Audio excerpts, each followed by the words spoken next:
Everyone, welcome back to my channel smart zone. So guys, ICAR technician की exam चल रही है और कुछ कैंडिडेट यहां पर बार बार पूछ रहे हैं कि सर इसमें क्या नॉर्मलाइजेशन होगा, अगर होगा तो हमें कितना फ़ायदा मिल सकता है और कितने नंबर यहां पर कौन से शिफ्ट में बढ़ेंगे।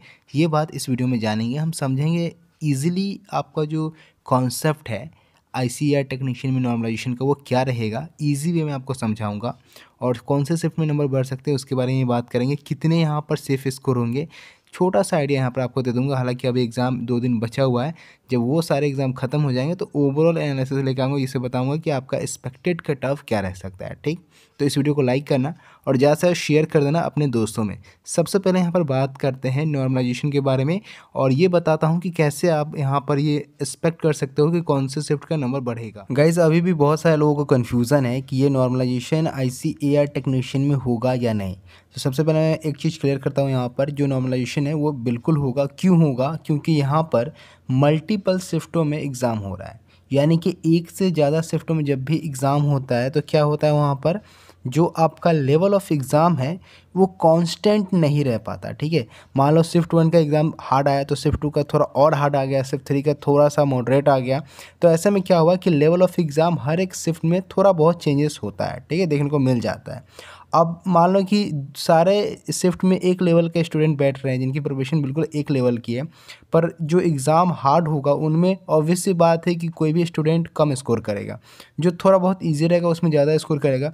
तो इससे क्या होता है कि स्टूडेंट के मार्क्स पर भी इम्पैक्ट पड़ता है। ठीक है, इसीलिए इन सभी को इक्वल करने के लिए एक फॉर्मूला निकाला गया है नॉर्मलाइजेशन, जिसमें जो आपका सारे शिफ्ट को एक इक्वल किया जाता है एवरेज निकाल कर, और उसके अकॉर्डिंग आपके मार्क्स बढ़ जाते हैं घट जाते हैं। आपने देखा होगा कभी कभी कि आपने स्कोर किया 55, ठीक है, और आपने अपने दोस्त को उसी मतलब अगले शिफ्ट में आपके दोस्त की एग्ज़ाम था, उसने स्कोर कर लिया 40, ठीक है, और आपका कम के हो गया 50, उसका बढ़ के हो गया 50। ठीक है, तो दोनों का स्कोर इक्वल हो गया। कैसे होता है अभी हम समझ लेंगे, और इसी तरीके से आपका नॉर्मलाइजेशन का फॉर्मूला अप्लाई होता है। तो इसमें क्या होता है, सबसे पहले यहाँ पर पता कैसे लगेगा कि कौन सा शिफ्ट हार्ड है कौन सा ईजी है, तो वो समझ लेते हैं। एक बेसिक सा यहाँ पर मैं आपको चीज़ बताऊँगा जिस कॉन्सेप्ट पर आप समझ जाओगे कि नॉर्मलाइजेशन कैसे होता है। सो मान लो गाइस कि एक दिन का एग्जाम का हम लेते हैं एनालिसिस। ठीक है, 3 शिफ्टों में एग्जाम चल रहा है। जैसे सपोज दैट कि 3 शिफ्टों में एग्जाम चल रहा है, 4 कैंडिडेट के हम स्कोर को उठा लेते हैं, रैंडमली पिक करते हैं 3 शिफ्टों की। ठीक है, 4 कैंडिडेट एक शिफ्ट में एग्जाम दे रहे हैं, सेकंड शिफ्ट में भी 4 दे रहे हैं और थर्ड शिफ्ट में भी 4 दे रहे हैं, ऐसे हम लोग मान लेते हैं। अब रैंडमली कोई स्कोर मैं यहाँ पर लिख देता हूँ। जैसे किसी ने ये जो आपको स्कोर दिख रहा है, ये मान लो कैंडिडेट के अटेम्प्ट 50 किसी ने किया, किसी ने 55 किया, एक शिफ्ट में किसी ने 40 किया, किसी ने 65 किया, और किसी ने मान लो शिफ्ट 2 में 40 कर रहे, 45 कर रहे हैं, 50 कर रहे हैं, 55 कर रहे हैं, ऐसे करके। अब यहाँ पर कैसे पता चलेगा कौन सा शिफ्ट हार्ड है कौन सा ईजी है? तो सबसे पहले क्या होगा, एक एवरेज निकाला जाएगा शिफ्ट वाइज। ठीक है, सारे कैंडिडेट के स्कोर के एवरेज निकालेंगे। तो मान लो हम शिफ्ट 1 का एवरेज निकालेंगे तो क्या करेंगे, इन सारे स्कोर को प्लस करके, और 4 कैंडिडेट है यानी 4 से हम डिवाइड कर देंगे। तो अगर हम शिफ्ट 1 का एवरेज निकाल लेते हैं, शिफ्ट 1 का एवरेज हमें मिलेगा 52.5। ठीक है, ये शिफ्ट 1 का है। अगर हम शिफ्ट 2 का उसी तरीके से एवरेज निकाल लें, ठीक है, तो इसका मिलेगा हमें 47.5, ये शिफ्ट 2 का मिलेगा। अगर हम शिफ्ट 3 का निकालेंगे तो इसका मिलेगा हमें 57.5। ये आपका शिफ्ट वाइज एवरेज है। अब यहाँ पर देखो कैसे डिसाइड होगा कि कौन सा शिफ्ट आपका हार्ड है कौन सा इजी है। बड़ा इजी सा कॉन्सेप्ट है। अगर आप यहाँ पर देख लो तो 47 सबसे कम स्कोर है। एवरेज अटेम्प्ट की बात करें तो शिफ्ट 2 सबसे कम यहाँ पर अटेम्प्ट किसमें कैंडिडेट के हैं, 47, जो कि शिफ्ट 2 है। ये मैं एग्जांपल के तौर पे आपको समझा रहा हूँ। यानी कि सबसे ज़्यादा जो हार्डेस्ट शिफ्ट हो गया, जिसमें सबसे कम अटेम्प्ट होगा कैंडिडेट को, वो क्या होगा, सबसे ज़्यादा हार्डेस्ट शिफ्ट होगा, जो कि आपका इसमें शिफ्ट 2 है। और उससे थोड़ा सा ईजी आपका, उससे थोड़ा सा हार्ड बोल सकते हैं, आपका शिफ्ट 1 है। और सबसे ईजी जो यहाँ पर शिफ्ट है वो आपका शिफ्ट 3, क्योंकि सबसे ज़्यादा एवरेज अटेम्प्ट जो कैंडिडेट के आ रहे हैं वो 57.5 आ रहे हैं शिफ्ट 3 का। ठीक है, तो यानी कि इन तीनों का कंपेयर किए तो हमें हार्डेस्ट शिफ्ट मिल गया, जो कि आपका शिफ्ट 2 था, मॉडरेट मिला शिफ्ट 1, और ईजी मिला हमें शिफ्ट 3। ठीक है, अब यहाँ पर स्कोर कैसे बढ़ेंगे कैसे घटेंगे ये आपको समझ में आएगा। अब हम क्या करेंगे, इन तीनों स्कोर को मिलाकर एक और एवरेज निकालेंगे, जो कि ओवरऑल एवरेज होगा। इन तीनों को प्लस कर और 3 से डिवाइड करेंगे तो हमारा क्या एवरेज आएगा, ओवरऑल आपका एवरेज आ जाएगा 52.5। ये आपका फाइनल ओवरऑल एवरेज आ जाएगा तीनों शिफ्ट को मिलाने के बाद। ठीक है, ये आपका एवरेज तीनों शिफ्ट को मिलाने के बाद आएगा। अब यहाँ पर देखो कैसे स्कोर बढ़ेंगे कैसे घटेंगे। अब हम क्या करेंगे, अब हम कंपेयर करेंगे शिफ्ट 1 के स्कोर को, शिफ्ट 2 के स्कोर को, शिफ्ट 3 के स्कोर को, ये ओवरऑल एवरेज से। तो हम देखें तो शिफ्ट 1 का जो स्कोर बिल्कुल सेम है, ठीक है, 52.5 है, इसका भी एवरेज अटेम्प्ट क्या है 52.5 है। यानी कि शिफ्ट 1 में किसी भी कैंडिडेट के नंबर ना बढ़ेंगे ना घटेंगे, क्योंकि वो जो लेवल है एग्ज़ाम का वो बिल्कुल सही है, मॉडरेट लेवल का है।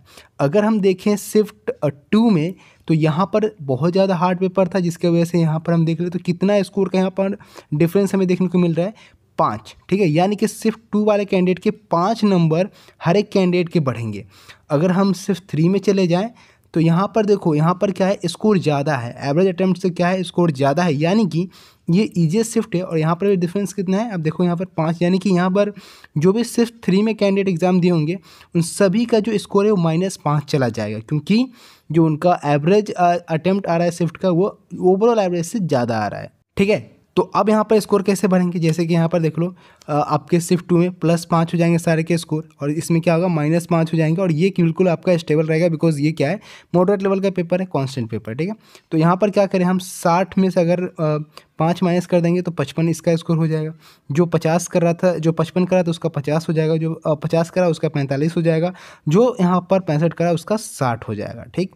अब प्लस इसमें हो जाएगा, देखो कितना 45 हो जाएगा, जो 40 कर रहा था पहले, जिसका 45 था उसका 50 हो जाएगा। देखो यहाँ पर इसका पहले 55 था नॉर्मलाइजेशन से पहले, और उसके बाद यहाँ पर 50 हो गया, इसका पहले 45 था नॉर्मलाइजेशन से पहले, और जब इसे यहाँ पर हमने नॉर्मलाइजेशन का फॉर्मूला अप्लाई किया तो क्या हो गया, ये 50 हो गया। अब यहाँ पर भी 55 हो जाएगा बढ़ के, और यहाँ पर क्या 60 हो जाएगा, ये अगर 55 है तो, ठीक है।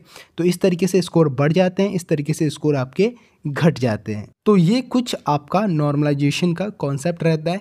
अभी क्या है, अभी जो आपका एग्ज़ाम हुआ है 3 शिफ्टों में, 6 शिफ्टों में हो चुका है, क्योंकि 2 दिन एग्ज़ाम ख़त्म हो चुके हैं। तो जो डे 1 का एग्ज़ाम था वो हार्ड था, ठीक है। इसमें भी कैटेगरी है, किस डे 1 का हार्ड आया, डे 2 का उससे भी ज़्यादा हार्ड आ गया, ठीक है। ये इससे भी ज़्यादा हार्ड आ गया डे 2 का, अगर हम मान लें तो, क्योंकि बहुत सारे कैंडिडेट का कहना है कि सर डे 2 का जो क्वेश्चन था, दूसरे दिन का जो यहाँ पर पेपर था वो और ज़्यादा यहाँ पर हाई आया, ठीक है। हाई मतलब उसका लेवल जो था और ज़्यादा आ गया, जिससे कैंडिडेट के अटैम्प्ट क्या हुए और कम हो गए, ठीक है। तो अगर आपका नॉर्मलाइजेशन होगा तो यहाँ पर अभी तक पेपर का हम लेवल देखें तो कांस्टेंट चल रहा है। अगर आपका शिफ्ट 1 इजी होता, शिफ्ट 2 हार्ड होता, तो बहुत ज़्यादा आपको स्कोर में अप एंड डाउन, या किसी कैंडिडेट के स्कोर ज़्यादा बढ़ते किसी के कम जाते। लेकिन यहाँ पर पेपर लगभग अभी देखें हम तो कांस्टेंट चल रहा है, यानी कि अगर नॉर्मलाइजेशन होगा भी तो थोड़ा बहुत फ़ायदा मिल सकता है आपको, यहाँ पर ज़्यादा नहीं। आप मान के चलो मैक्सिमम 10 नंबर, अभी जो आपका 2 दिन एग्ज़ाम हुआ है और उस एग्ज़ाम को उठा ले तो मैक्सिमम 10 नंबर अभी आपको यहाँ पर फ़ायदा मिल सकता है, ठीक। अब यहाँ पर पता कैसे चलेगा कि कौन सा शिफ्ट हार्ड है कौन सा इजी है, तो उसके लिए आपको क्या करना है, नीचे कमेंट सेक्शन में अपना अटेम्प्ट कमेंट करना है, कौन से दिन आपका एग्ज़ाम हुआ था और आपने कितने अटेम्प्ट करे हैं कौन से शिफ्ट में, ये नीचे कमेंट कर देना। जितने मेरे पास कमेंट आएंगे सबको एनालाइज करके ओवरऑल मैं आपको बताऊंगा कि किस शिफ्ट के स्कोर कितना बढ़ेंगे। जो हार्ड शिफ्ट होगा डेफिनेटली उनके बढ़ेंगे, जो इजी शिफ्ट होगा डेफिनेटली उनके स्टेबल रह जाएंगे, या मॉडरेट होगा तो हो सकता है थोड़ा बहुत आपका बढ़े, ठीक है। तो बहुत सारे कैंडिडेट बोलते हैं कि नॉर्मलाइजेशन में स्कोर घटता नहीं है, ऐसा नहीं, घटता भी है और बढ़ता भी है।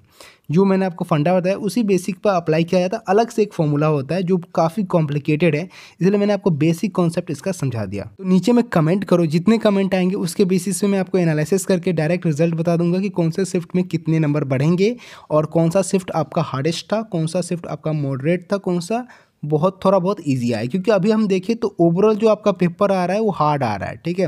कोई ये नहीं बोल सकता कि पेपर ईजी था। हर एक शिफ्ट की हम बात करें, ओवरऑल जो पेपर अभी आया आपका हार्ड आया है। कैंडिडेट बोल रहे थे सर जो इसका कट ऑफ है वो 80 प्लस जाएगा, 85 प्लस जाएगा, तो अब उतना जाने की चांसेस नहीं है, बिकॉज यहाँ पर पेपर लेवल हार्ड है। और मैक्सिमम कैंडिडेट के अटैम्प्ट मैंने देखे हैं कि 65 to 70 अराउंड सही अटैम्प्ट है। और बहुत सारे कैंडिडेट तुक्का मार के भी आ रहे हैं। कोई बोल रहा है कि भाई मैंने पेपर बहुत हार्ड था पर मैंने 99 अटैम्प्ट कर दिए 100 में, ठीक है। कुछ कैंडिडेट के मैंने जो रिव्यू आपको दिखाया था, इंटरव्यू लिया था, बहुत सारे ऐसे कैंडिडेट थे जो बोले थे सर पेपर बहुत हार्ड था पर मैंने 99 अटैम्प्ट कर दिए। कैसे कर दिए? बस तुक्का मार दिया, ठीक है।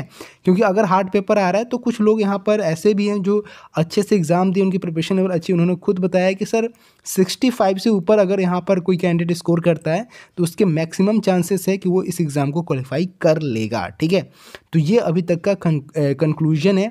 और जैसे ही आपका ओवरऑल एग्जाम खत्म होगा एक्सपेक्टेड कट ऑफ मैं आपको बता दूंगा कि आपका यहाँ पर categories wise expected cut off रह सकता है। सो गाइज़ ये है आज की वीडियो। उम्मीद करता हूँ कि आपको वीडियो पसंद आया हो, कॉन्सेप्ट समझ आया हो कि क्या कुछ यहाँ पर होने वाला है और सारे डाउट्स आपके क्लियर हो गए होंगे। नहीं हुआ होगा तो कमेंट सेक्शन में लिख देना, वहाँ पर मैं ट्राई करूँगा आपके सारे डाउट्स को क्लियर करने का। तो मिलते हैं गाइज़ अपने अगले वीडियो में, तब तक के लिए bye bye and take care.